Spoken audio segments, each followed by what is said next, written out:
Maligayang araw sa atin lahat. Ako si Aaron Jan Lumbangat, ang aking 365 Daily Devotion. At para sa araw ito, yung pinakatalakayan natin paksa ay tungkol sa Apocrypha or Apocryphal books sa Biblia. No? So, yung pinakapamagat natin din ay kasama ba ang Apocrypha sa Bible? No? So, let us look at the meaning muna. Ano ba yung ibig sabihin ng Apocrypha? So, ito yung collection of books included in the canon of Scripture by the Roman Catholic. No? So, and in other things, ito rin yung things that are hidden, no? Isang ibig sabihin. So, meron tayong 73 books sa Roman Catholic, at meron naman tayong 66 books in the Protestant, no? So, nagiging issue dito is, in the Orthodoxes, magkakaroon tayo ng apocryphal books or second canon, depending sa Orthodox, no? At syempre, importante din to dahil ito yung pinagbabatayan natin ng pananampalataya at nagkakaiba ang mga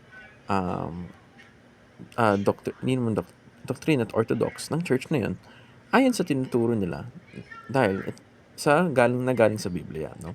So we have to understand na kung itong mga apocryphal books, no, ay dapat bang isama sa canon o bigyan ng kasing, or sabihin natin may kasing bigat nila yung mga salita na nandun sa original canon, no? So, tuloy natin. So, from Luke chapter 24, verse 44, he said, "And this is what I told you while I was still with you. Everything must be fulfilled that is written about me in the laws of Moses and of the prophets and the Psalms." So, kumbaga, ayun sa 19 ako kay Pastor Russell Ocampo talaga, merong binigay na division in the sense, no? Si Jesus. Pero yung pinakailangan tignan dito ay lahat ng sinulat, no, tungkol kay Kristo ay dapat matupad. Propesiya na dapat na nangyari at natupad ni Kristo ng pagdating niya at ng pagkamatay niya. So, yung pinapakita talaga dito is that kailangan nila sundin yung konteksto, flow, and canon na mangyayari. Other than yung teachings, kundi pati na rin yung chronological order o yung mga propesya na tinuturo nila. No? So, kumbaga, kung ano naman yung sinabi dun sa book na yun, dapat pagdating ni Kristo na tinutupad ito. Yung prophecy na yun, at hindi ito nagkakalayo sa tinuturo ng mga apostol at ni Kristo. No? So, tingnan natin yung pinaka-main verse natin na Luke chapter 24, verse 27. "And beginning with Moses and all the prophets, he explained to them what was said in all the scriptures concerning himself." Moving on to the teachings. 1. Authenticated by Jesus and the apostles. So, kailangan natin tignan, or rather, i-connect na natin sa second teaching na authored by the apostles and associates. So, it has to be authenticated by Jesus and the apostles, no? Kumbaga, kagaya na sinabi ko kanina, lahat ng sinabing propesiya, lahat ng itinuturo ay ayon kay Kristo at ayon sa mga apostol. These are all authenticated by Jesus and the apostles and can be proven based upon the other scriptures as well, no? Parang connected sila sa isa't isa. Nagkakaroon sila ng order and connection sa isa't isa para masabi nating canon sila, no? Authenticated by Jesus and the apostles. Sunod is authored by the apostles and associates.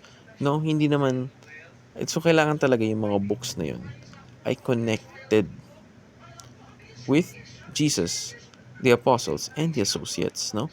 Authored by the apostles and the associates. So, dapat merong connection yung book na to sa mga apostol. Hindi ba basta-basta natin kinukuha yung mga kung ano man namang book para masabi natin canon yun, no? Before it becomes a canon, kailangan talagang may connection siya sa mga apostol, no? Mga disipulo ni Kristo. So, ito yung nagiging pinaka-issue talaga ng early church, no? So, anong mga libro ang dapat na ma-recognize, anong mga scripture na dapat hindi bigyan ng pansin, at ano yung mga pinaka-dapat ginagawang pinaka-dapat ginagawang pagbabatayan ng pananampalataya, no?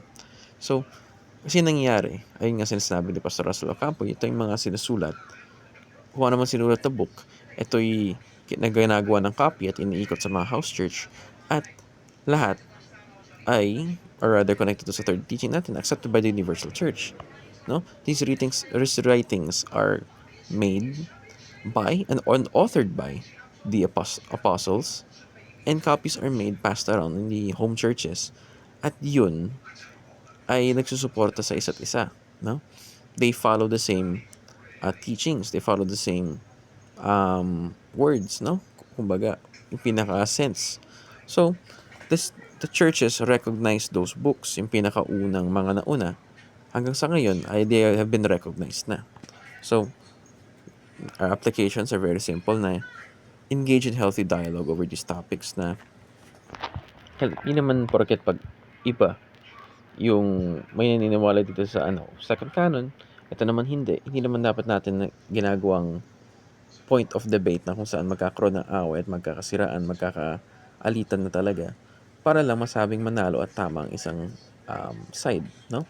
Engage in healthy dialogue over these topics na these are second canon books na despite them be holding significance, yung pinakailangan talaga tutukan yung mga naging teachings na Jesucristo at ng mga apostol, no?